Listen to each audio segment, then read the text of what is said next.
Hey everybody, thank you so much for joining the channel today. Hope you're doing well wherever you may find yourselves. I'm Dane.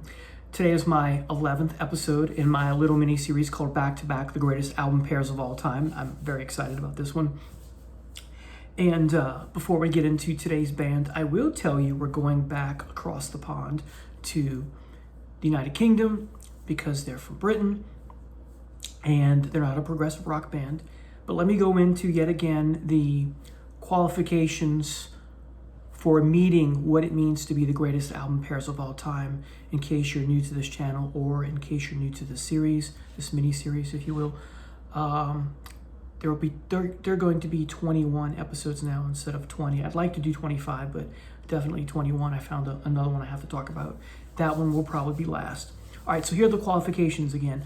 1, they must be back-to-back in the discography, the two albums in question. 2, they must complement one another. 3, they're companion albums as I see it. 4, the second one, chronologically speaking, must pick up where the previous one left off. And you can play them back-to-back as a double album, or sometimes I'll mix the track listing or play with the track listings and mix things around and play them that way as a double album. And they must be seminal works. All right, so today's band, so excited, is Whitesnake. And I'll be talking about the US version of Slide It In. And of course, what follows, obviously, is the 87 Whitesnake album. And a lot of people will throw in, and I get it, because this is all opinion-based, right? Excuse me.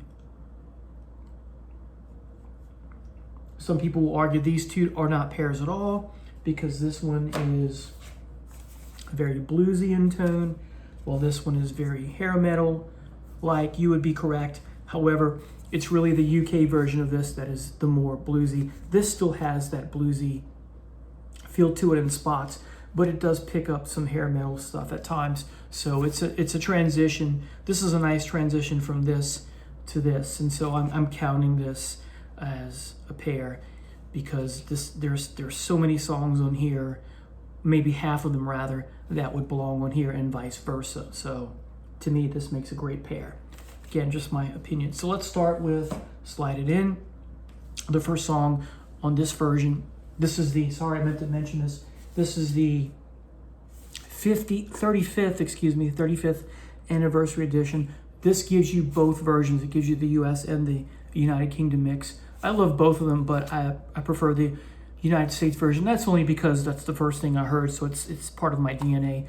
But I will often listen to the United Kingdom version as a way to finish up all that came before, because it's a nice way to end the Whitesnake blues period. The more with the different twin guitar sound. So it's nice to have both of these. And then this has the Snakeskin Boots live CD that follows. So this is a 2 CD. This is the 30th anniversary edition. These are nice to have. I've long since replaced the previous versions that came out originally on CD long time ago. These are better sounding, if you will.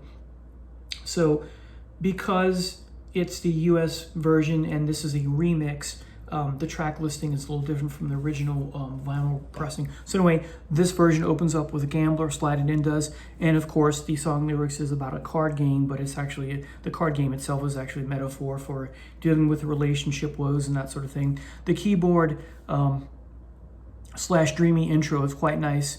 Then it's paired with a real cool guitar riff, if you will. And then you have the organ that's blended in that as well. So it's keyboard slash organ. And I love the lyrics here. Some of it is, I've been a gypsy for 1,000 years. One of the things that I like that Coverdale does, and I'm sure it's intentional, it may not be, but he will often throw words at us in his Whitesnake days that are a reference back to Deep Purple. So here we have gypsy. Is it a true, it's not a sequel because he's not the gypsy in the Deep Purple song, but anyway. So I love to play around with words. Let's say I'm go ahead English teacher, right? Go figure, excuse me. And the song overall is about wanting love, and he's on the outside looking in. It's an interesting song, but I'm sorry, I'm very fond of this song actually, despite the fact that it's not your typical. Well, in many ways, it is your typical Whitesnake song because he's talking about love, but in this fashion, not dealing with a breakup or being rejected. It's being, on the outside looking in, one of the lonely people, as he will refer to in a different song. But we'll get to that. I don't want to spoil what I have to say about that. I think it's different. People, of course, can disagree. And what's also interesting about the song is he mentions the Queen of Hearts. Again, is that a reference to his song Queen of Hearts on one of his solo albums? I'm not sure. Either way, I love it.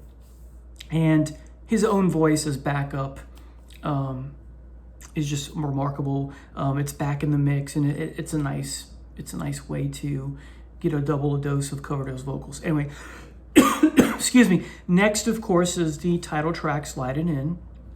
And this would fit nicely on the 87 Whitesnake album. You have a great opening hook. You have the interjections of woo and all that, right? Anyway, one of their finest songs, if you ask me. And it's a nice heavy rocker. You have a great chorus. It's saucy, of course, lyrically speaking. I've seen Whitesnake twice here in New Orleans, and both times he came out, and the first thing out of his mouth was make some effing noise, right? It's a great way to cook and get the crowd involved. And both times that I saw Whitesnake play this song, the ladies went wild, both times. So anyway, I love it. This is a great solo too. Next is my favorite song on the album. Slide It In is my second favorite. Slow and Easy is my favorite. Go figure. Cliched, but it is what it is. This would also fit nicely on the 87 album. The introduction has a very, as brief as it is, a Tangerine Dream-like quality. Then the blues guitar comes in. There's that blues we all know and love from Whitesnake that we crave, right? And then the vocals come in. It's nice and slow. And then you still have that Tangerine Dream quality underneath all of that. And then he screams, look, David Coverdale screams, look out. And then the drums kick in. It's so great. The chorus is just fabulous here. And you have the clapping that works well with that as well. That's part of the chorus. And of course, this is very different from typical Whitesnake. Usually Whitesnake songs fall in one or two camps, not all of them, but most of them, I mean. And that is, it's a song about romance and love and falling in love, or dealing with being rejected and broken up relationships. Or on the other hand, it's just about having a good time in bed with a female, right? And there's no strings attached kind of thing, friends with benefits, whatever. Here, it's clearly the latter because he belts out, I don't care about love no more. Bum, bum, ba, bum, bum. Just great. You have a cool bluesy solo here that transitions to a more 80s feel type solo because you have the two guitarists, right? Two different guitarists.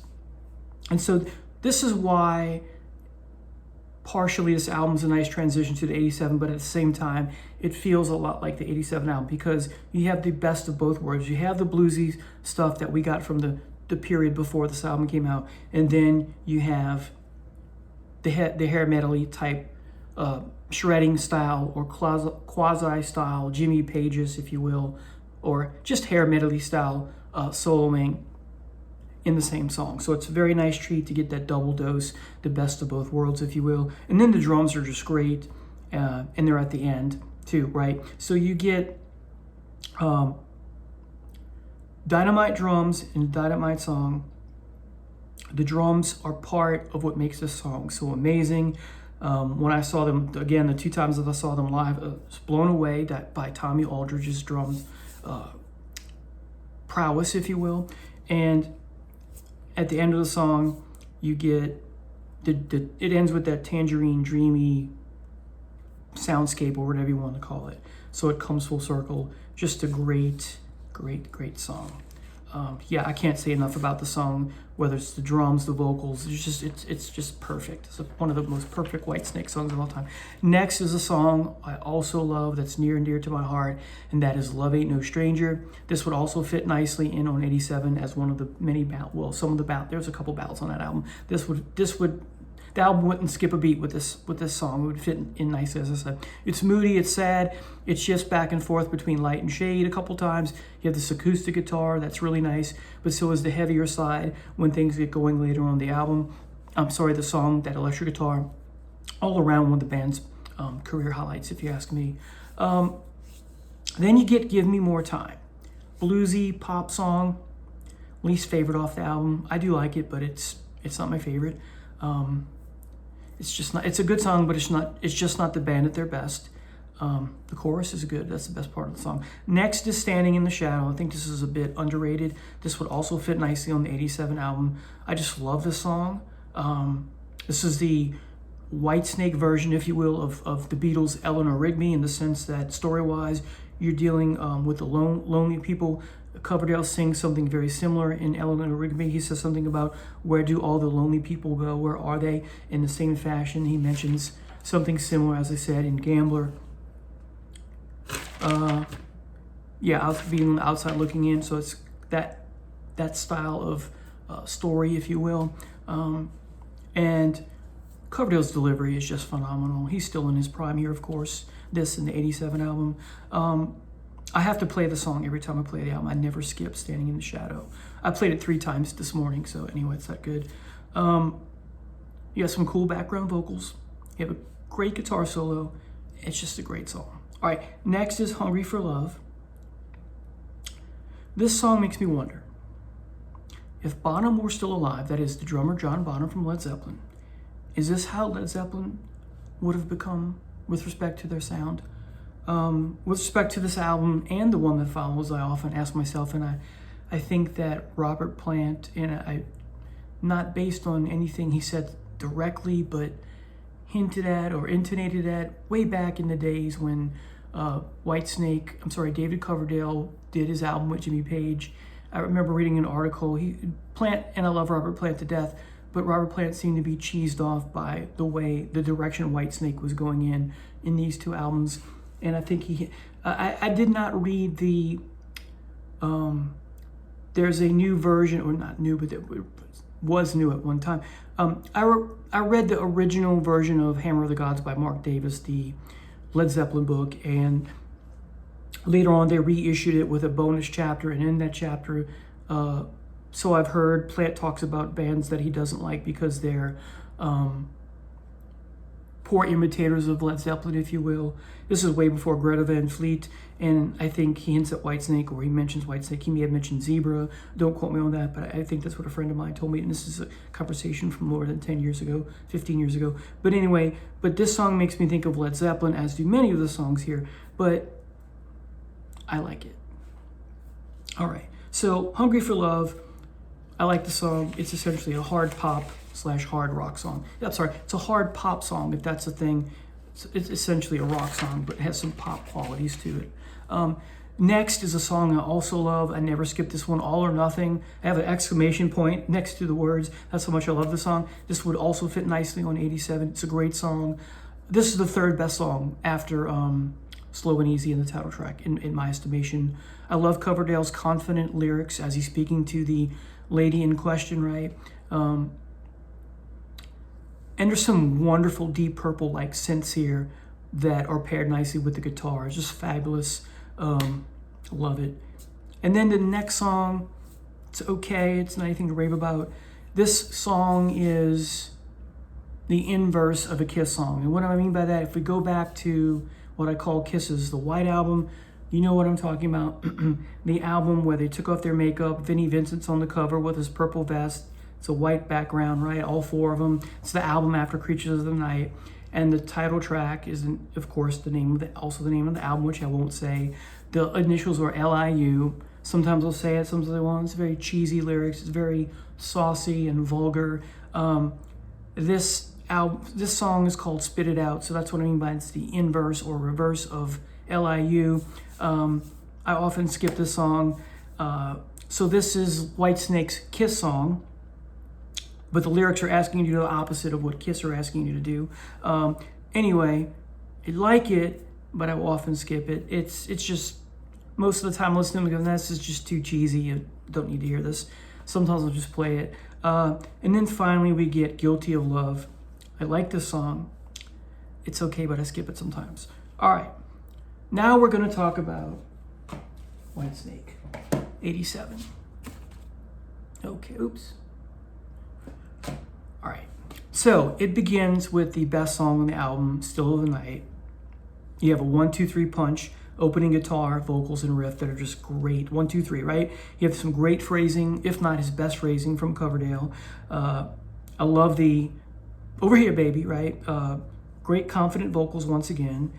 Very Led Zeppelin sounding, and many have said, I'll get to that in a little bit. At the 2-minute mark, you shift into soundscapes with the ooh baby, right? Ooh, and then the repetition of, that's repeated quite a bit. I can't keep away, can't keep away. It's just great. His inflections, his phrasing, everything's dynamite. I get chills from this. And then the strings come in, cellos perhaps, all sorts in the background. And then you get the violin bow and the violin bow, maybe even violin across, well, definitely the violin bow across the guitar strings and some violin in the background.